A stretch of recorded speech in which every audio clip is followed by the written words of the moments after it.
સમાચાર સુરતથી ધારાસભ્યના નામે ઉઘરાણું કરાયાનો મામલો સામે આવ્યો છે। કુંવરજી હળપતિએ જાહેર મંચ પરથી આ ખુલાસો કર્યો હતો। મુકેશ અને ગોટુ પર ઉઘરાણું કર્યાનો આરોપ લગાવ્યો હતો। ધારાસભ્યના આરોપ બાદ ગોટુએ સ્પષ્ટતા કરી છે। 500 કર્મચારીઓનો પગાર અને બોનસ બાકી હતું। કર્મીઓની રજૂઆત બાદ કંપનીમાં વાત કરવા ગયો હતો। ધારાસભ્યએ લગાવેલા આરોપોને ખોટા ગણાવ્યા છે। મિત્તલ ચૌધરી ઉર્ફે ગોટુ વદેશિયા ગામના છે સરપંચ। એમએલએ આરોપ સાબિત કરી આપે તો જાહેર જીવન છોડી દઈશ। દિવાળી સમયે 500 જેટલા કર્મચારીઓનું બોનસ બાકી હોય અને સરપંચ તરીકે 20 યુવાનો મારા ગામના મારી પાસે આવ્યા અને ફરિયાદ કરી અને જે તે કંપનીમાં કોસ્મિક સોલર પાવરમાં હું વાત કરવા ગયો અને વચલો રસ્તો કાઢીને કે જે કોઈ હોય તે લેબર લો અને એના પ્રમાણે એ યુવાનોને કાર્યકર્તા કે કર્મચારીઓને પગાર આપવામાં આવે। તો સંઘ પ્રદેશ દમણ અને દાદરાનગર હવેલીના પ્રશાસક પ્રફુલ્લ પટેલની પોસ્ટના કારણે વિવાદ સર્જાયો છે। સોશિયલ મીડિયામાં કરેલી પોસ્ટમાં તેમણે ભારતીય જનતા પાર્ટીના ઉમેદવારોની જીતની પ્રશંસા કરી હતી, જેના પર એઆઈસીસી સભ્ય ગૌરવ પંડ્યાએ પ્રશાસકની નિષ્પક્ષતા પર સવાલ ઉઠાવ્યા છે। એઆઈસીસી સભ્યએ પ્રશાસક પર બીજેપી માટે કામ કરવાનો આરોપ લગાવ્યો છે।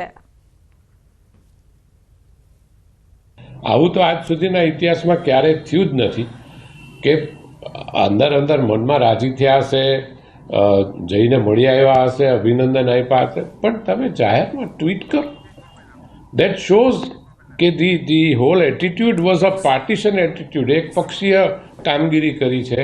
નિકેતન જોય સ્કૂલની બસનો અકસ્માત। સેટેલાઇટ વિસ્તારમાં બસ ડિવાઈડર પર ચડી, બસ ચાલકે સ્ટીયરિંગ પરથી કાબુ ગુમાવતા અકસ્માત સર્જાયો છે।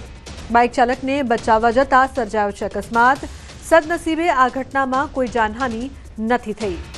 ઉલ્લેખનીય છે કે ચાલકે સ્ટીયરિંગ પરથી કાબુ ગુમાવ્યો હતો, જે બાદ અકસ્માતની આ ઘટના સામે આવી છે। તો સદનસીબે આ ઘટનામાં કોઈ જાનહાનિના અહેવાલ નથી। સ્ટુડન્ટોને ડ્રોપ કરવા બસ જતી હતી, એક બાઇકવાળાને બચાવવા માટે થઈ અને એને ડિવાઈડર પર ગાડી ચડાવવી પડી। શાંતિથી આવતો હતો, મિનિમમ 30ની સ્પીડ હશે અને આગળ બાઇકવાળો ચાલુ ફોન રાખવા ઉપાડવા ગયો, એને બચાવવા ગયો, એમાં સ્ટીયરિંગ કાબુ પરથી ગુમાવી દીધું છે। ડિવાઈડર પર ચડી ગઈ છે।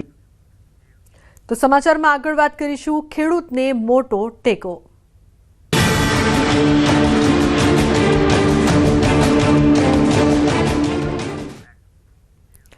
અરવલ્લી જિલ્લામાં મગફળીની ખરીદીની કામગીરી વહેલી સવારે શરૂ થઈ છે, જ્યાં ટેકાના ભાવે મગફળી વેચવા ખેડૂતો મોટી સંખ્યામાં ઉમટી પડ્યા હતા। ખેડૂતોમાં મગફળીના વેચાણને લઈને ઉત્સાહ જોવા મળી રહ્યો છે। ખરીદી કેન્દ્રોમાં 7 દિવસમાં પેમેન્ટ કરવાની સિસ્ટમ ઊભી કરાઈ છે, જેથી ખેડૂતોને સમયસર રકમ મળી રહેશે। ખેડૂતો દ્વારા ટેકાના ભાવે મણ દીઠ 200 રૂપિયાનો વધારો કરવાની માંગણી પણ ઉઠી રહી છે। કોઈ પણ ખેડૂત રહી ના જાય અને સમયસર જેટલા સાધન બોલાવે અહીંયાનું તો લઈ જાય એવી અમારી વિનંતી સામે ભાડાના ટ્રેક્ટર લઈને આવીએ છીએ, એટલે અમારે ડબલ ભાડું ના પડે એના માટે ખાસ ભલામણ છે મારી। અને જે તોલાટ તો જોયો બહુ રેગ્યુલર તોલાય છે એ પ્રમાણે તોલ, અને કોઈ 1-2 ગ્રામમાં ઓછું વધતું હોય તો કોઈ ખેડૂતનું દુઃખ ના થાય અને એની મગફળી લેવાય અમારી વિનંતી છે। બહુ શુભ શરૂઆત સારી કરી છે અને બહુ શાંતિપૂર્વક ખેડૂતો માલ તોલાવે છે અને સારી રીતે તોલાટ પણ સારું છે, કોઈ તકલીફ પડતી નથી અને ખેડૂતશ્રીએ સંતોષ છે બધાને। પણ અમારી રિક્વેસ્ટ એવી છે સરકારશ્રીને હજી સુધી કે ભાઈ 1452 રૂપિયા જે ભાવ છે એ લગભગ 1700-1800 રૂપિયા થાય અને સરકાર એટલા પૈસા જો આપતી હોય ખેડૂતોને તો ખેડૂતો 2 પૈસા કમાય અને થોડા સુખી થાય। અરવલ્લી જિલ્લામાં 17,000 ખેડૂતોએ જે મગફળી વેચવા માટે રજીસ્ટ્રેશન કરાવ્યું છે અને હવે જે પ્રકારે ગઈકાલથી મગફળી ખરીદવાની શરૂઆત કરવામાં આવી। સરકાર દ્વારા દ્રશ્યો બતાવી દઈશ કે જે પ્રકારે જે મોડાસા બાજકોટ ખાતે જે ખરીદ કેન્દ્ર છે ત્યાં 50 જેટલા ખેડૂતોને મેસેજ કરવામાં આવ્યા હતા અને અહીં મોટી સંખ્યામાં વહેલી સવારથી ખેડૂતો આવી રહ્યા છે અને પોતાની જે મગફળી છે સરકારને વેચી રહ્યા છે। લગભગ જે સરકારનો જે ભાવ છે ટેકાનો મણ દીઠ 1452 રૂપિયા એ પ્રમાણે માલ લેવામાં આવી રહ્યો છે। 3 ટન વજન કાંટા લગાવવામાં છે। અત્યારે તમે દ્રશ્યો બતાવીશ કે અલાયદી વ્યવસ્થા છે, જે પ્રકારે ખેડૂતો આવે તો તેમના માટે કોઈ તકલીફ ન પડે તેવી વ્યવસ્થા કરવામાં આવી છે। અને જે પ્રકારે સરકાર દ્વારા જે નક્કી કરેલા જે ભાવ છે એ ભાવ સામે ખેડૂતોની અપેક્ષા એ છે કે જે પ્રકારે સતત મગફળીમાં જે આવક ઘટી રહી છે તેના કારણે તેમનો જે ભાવ છે ટેકાનો તે 100 થી 200 રૂપિયા વધારવામાં આવે, જેથી તેમનો જે નફો છે તે વધી શકે, કારણ કે સતત કમોસમી માવઠામાં તેમનો જે ઉતારો છે પાકનો તે ઘટી રહ્યો છે। આ સંજોગોમાં ખેડૂતોની આ માંગ છે કે સરકાર ટેકાના ભાવમાં થોડો વધારો કરે, પરંતુ હાલ મોટી સંખ્યામાં ખેડૂતો મગફળી વેચવા માટે આવી રહ્યા છે। હાર્દિક પટેલ, ન્યૂઝ 18 ગુજરાતી, અરવલ્લી।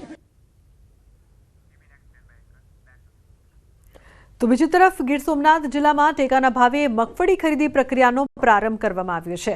ખેડૂતોએ સરકારની આ પહેલને રાહતરૂપી ગણાવી હતી, તો બીજી તરફ વજનની નીતિ પર ખેડૂતોએ અસંતોષ વ્યક્ત કર્યો હતો। ટેકાના ભાવે મગફળી ખરીદી માટે હાલ 35 કિલો વજનની શરત રાખવામાં આવી છે, પરંતુ ખેડૂતોનું કહેવું છે કે કમોસમી વરસાદના કારણે મગફળીની ઉપજ ઓછી રહી છે અને દાણા પૂરતા સુકાયા નથી, જેના કારણે વજનમાં ઘટાડો થયો છે। ખેડૂતોની માંગ છે કે વજનની મર્યાદા 30 કિલો સુધી રાખવામાં આવે। બીજી તરફ ખરીદી કેન્દ્ર પર અધિકારીએ જણાવ્યું હતું કે ટેકાના ભાવે મગફળી ખરીદીમાં ખેડૂતોને કોઈ પ્રકારની અગવડતા ન થાય તે પ્રકારની વ્યવસ્થા કરવામાં આવી છે।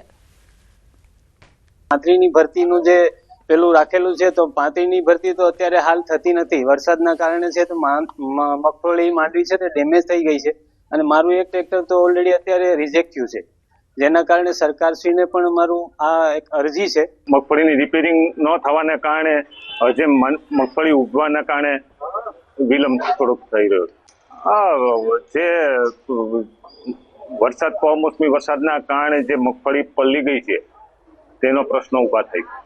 છેલ્લા 2 દિવસથી ગુજરાત સરકાર દ્વારા ટેકાના ભાવે મગફળીની ખરીદી છે તે કરવામાં આવી રહી છે। જો કે ગઈકાલે ગીર સોમનાથ જિલ્લાના 3 જેટલા સેન્ટરોની અંદર 5 થી 10 જેટલા ખેડૂતો છે તેમને બોલાવવામાં આવ્યા હતા, પરંતુ આજે 40 જેટલા ખેડૂતો છે તેમને બોલાવવામાં આવ્યા છે। તો બીજી તરફ ટેકાના ભાવે જે મગફળીની ખરીદી થઈ રહી છે તેમાં હવે ખેડૂતોમાં છે તે ક્યાંક ને ક્યાંક વિરોધનો વંટોળ ઉઠ્યો છે, કારણ કે ગીર સોમનાથ જિલ્લાની અંદર વરસેલા કમોસમી વરસાદને કારણે મગફળી છે તેમણે પોતાની ગુણવત્તા ગુમાવી છે અને તેમને કારણે જે વજન છે તેમને લઈને મોટો ઇસ્યુ ઉભો થયો છે, કારણ કે ખેડૂતોનું કહેવું છે કે હાલ જે સરકાર મગફળી ખરીદી કરી રહી છે તેમાં 30 કિલોનો વજન છે, 35 કિલોનો વજન છે તે રાખવામાં આવે છે અને ખેડૂતોની માંગ છે કે આ મગફળી છે તે તેમની ગુણવત્તા ગુમાવવાને કારણે આ વજન છે તેમને ઘટાડવામાં આવે, કારણ કે ખેડૂતોની મગફળી છે તે થોડી ડેમેજ થઈ છે અને તેમના કારણે ખેડૂતો માંગ કરી રહ્યા છે કે 35ની જગ્યાએ 30 કિલો મગફળીની ભરતી કરવામાં આવે, જેથી કરીને બધા જ ખેડૂતોની મગફળી છે તેમની ખરીદી કરી શકાય।